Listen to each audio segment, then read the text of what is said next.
Бүгін сіздермен бірге жент в шоколады жасаймыз. Талқанымызға қантымызды саламыз, ертілген сары майымызды және де қоютылған сгущенкамызды саламыз. Мен барлығын көз мөлшермен салдым. Қолымызға форма келетіндей қылып жасап аламыз. Мен осындай форма жасап шықтым. Өзіңіз қалаған формаңызды жасасаңыз да болады.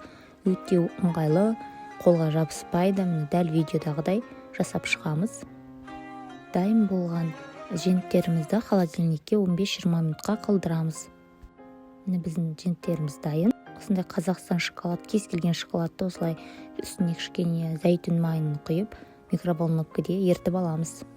Ертілген шоколадымызға жентті батырып, дәл видеодағыдай бетіне осындай жаңғақ қойсаңыз да болады, қоймасаңыз да болады. Мен осылай қойдым, өте әдемі, өте дәмді болады. Дайын болған жентімізді холодильникке 5 минутқа қалдырамыз. Сонымен біздің дәмді жентіміз дайын болды. Барлықтарыңызға ас болсын.